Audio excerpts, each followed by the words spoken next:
In today's video, he's going to be talking about the problem black men have, and I'm going to be giving my thoughts as we go along. So let's see what he has to say. Now, you guys are really smart. The people that click on my videos are really intelligent.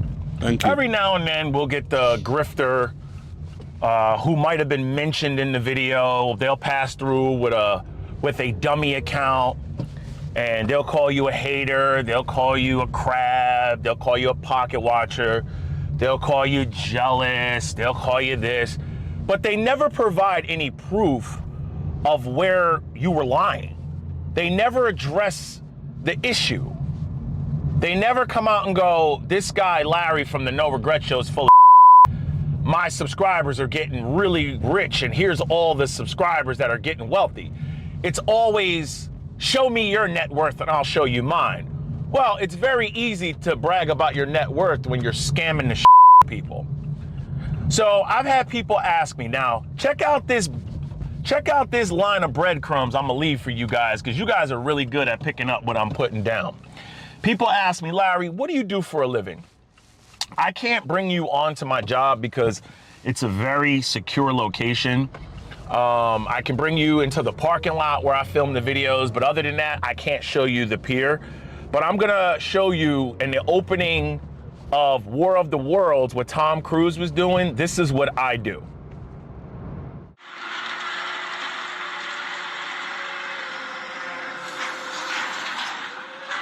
Tom Cruise's Ray Farrier, a crane operator who works in the Red Hook terminals, located on the Upper New York Bay in Brooklyn, New York City.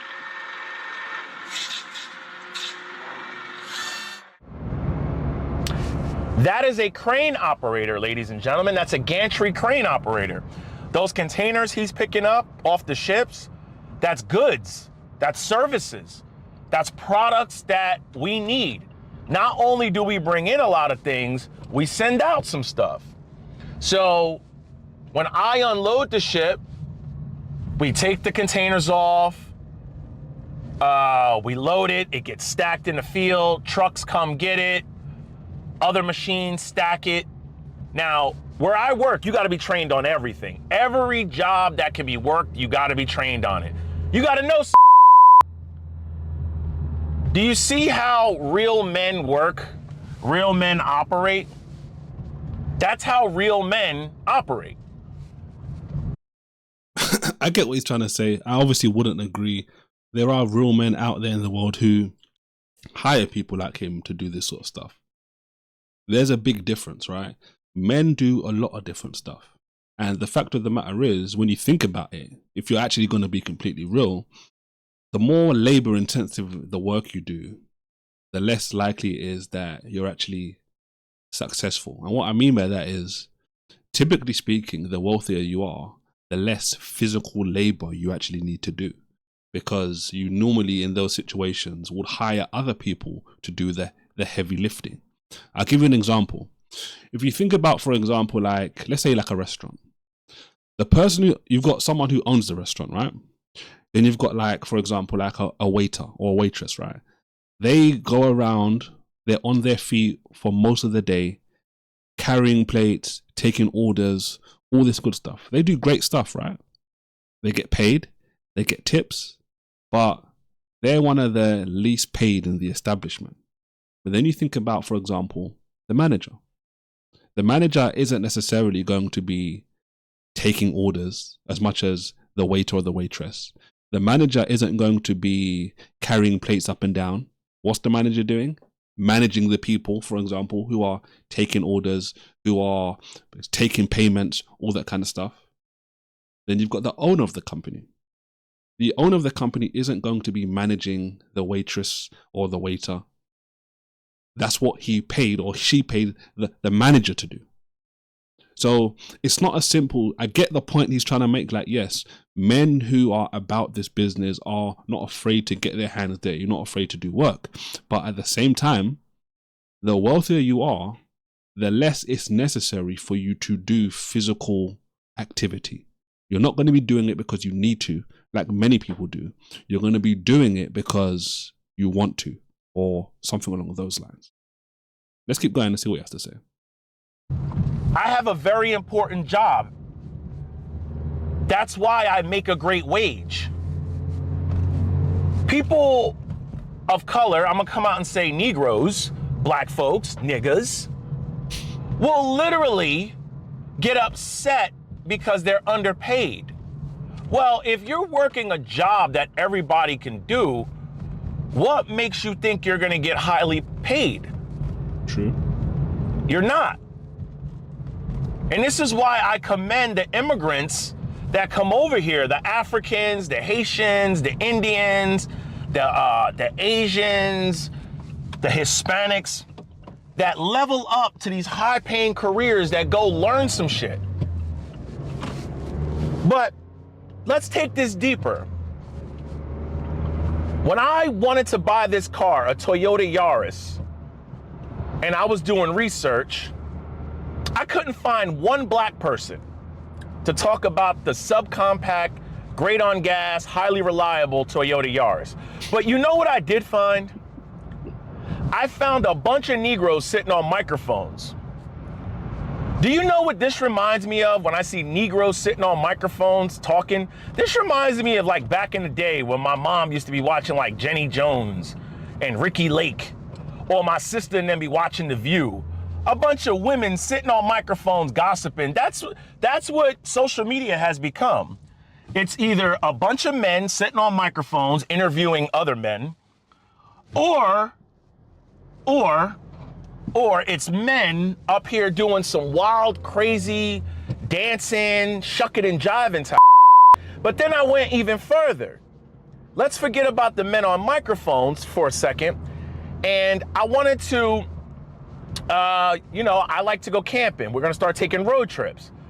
I find white boys up here teaching me how to fish, bring a water jug, pack your matches and your fishing line and everything in your water jug, purification stuff, a tarp, all packed in a water jug, convenient, because if you drop your water jug in water, it will float and you'll have a better chance of getting it. But even better, if you drop it in water or you get rained on, your matches and your fire starting equipment will stay dry.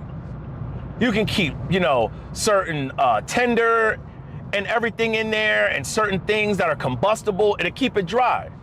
So I get the point he's trying to make, right? We've heard a bit more of what he's saying, and think about it, right? He's like, well, look, he wanted to buy a car. He went to do research, which is wise. You go and do research before you buy a car. That makes a lot of sense. He's not finding any black people, he says, that are talking about what makes the car a good purchase. Why is it a good investment? He finds white people. Okay. And then he starts talking about camping. Well, there's the white creators or the white people that are giving us all this game. But where are the black people? Now, I agree that everybody needs to level up. Everybody needs to be thinking about ways that they can improve their skills. What I don't agree with is when he's like, well, look, all he sees is these, I guess, black people on podcasts speaking into microphones. He's saying this, but he's literally speaking into a microphone. So if those guys on those podcasts spoke into the microphone but had other jobs, like another job like he did, there really shouldn't be any problem with what he's complaining about. Like, I'm not even necessarily going into the topics, right? Because it's not exclusive that it's black people that are the only people that talk nonsense on podcasts. People just talk nonsense on podcasts. So I don't understand that part of what he's saying, where he's specifically focusing on black people and saying they just spend their time gossiping. He mentioned Ricky Lake, right? He's mentioned Jerry Springer. We know all those shows anyway from back in the day. It weren't just black shows. White people, there was white shows, all of these different kind of shows, and people will talk nonsense. People will mess around. People will waste time, but that's not exclusive to black people. So at the end of the day, yes, should we be wasting time talking nonsense on podcasts? No, but to me personally, I don't see any major difference between someone doing a podcast over here and him saying what he's saying. Yes, like so far, he's saying a lot of good stuff. He's saying some stuff which is obviously questionable, but you have a voice, you can use the voice. If they're going to say, well, they're doing their podcast, they're making money, that's one way they're making money. Do you know what I'm saying? So when I think about this, it seems more and he said it at the beginning, I said it, he's going to talk about the problem with black people, but some of the stuff he's saying, okay, is true, but some of the stuff isn't just isolated to black people. So let's say I listen to because if your water jug is really good at helping stuff stay inside and not leak out, what is it going to do? There you go. Help keep it in there and keep it dry, vice versa. And teaching me how to fish. Then I went down a step further. If we're ever caught in a snowstorm, white boys are out there in tents teaching you how to start fires and set your tent up. You know, set your tent door away from the wind. That way the snow and the rain doesn't get blown into your tent. Face it away from the bad weather. And then when I started to look for a subcompact car, because you guys know, I saw the Toyota Yaris, I started looking for reviews on the Toyota Yaris that was built by Mazda in conjunction with Toyota. It was a Scion, now it's a Yaris. I couldn't find one nigga to teach me about this car. Why is that, you ask, Larry? Because the majority of niggas will not drive a Toyota Yaris. It will be students, it will be immigrants, it will be white people wanting they bang for they buck. I was like, damn, they literally said, this car, if you're looking to average between 35 miles and 40 miles per gallon, beating the snot out of it, you're still gonna average 35 miles per gallon because the car is a 1.5 liter. It's not fast, it's not meant for that. It's meant for cruising, to work. If you're looking for a perfect car that you don't care whether you get dents, you're looking for a perfect car that will start up every day, low maintenance, you can do the air filters and oil changes and all type of shit yourself, low headaches, this is the car for you. There wasn't one nigga up there. Now, I may make a 1-year review on this car just so there's one black person up there talking about the Toyota Yaris. I couldn't find him. Scotty Kilmer was talking about him. Doug DeMuro was talking about him. All type of Filipinos and Indians and all type of Asians was doing, white boys doing car reviews. Do you know to build wealth for an adult, you pretty much got to live kind of like a student teenager? I said, what better way to get a car with gas? Because when the politician pimps are playing gas price game, we're already getting hit with groceries and inflation, and now they want to go to war and gas prices go up. I'm not participating in no more. Why? Because I don't need to be paying $85, $90 to fill up a damn tank. You know what I'm gonna do? I'm not gonna participate in the politician pimping. I'm gonna go grab me where it's less than $40 to fill the tank, kick this thing around. Now, I agree with what he's saying in part, but at the same time, just like I guess through the whole theme with this video, he's saying some stuff which makes sense and some stuff which isn't all the way there. So getting an economical car makes a lot of sense. It does make a lot of sense, especially for the reasons he's talking about. If you're so inclined to think about this sort of stuff, then it makes sense.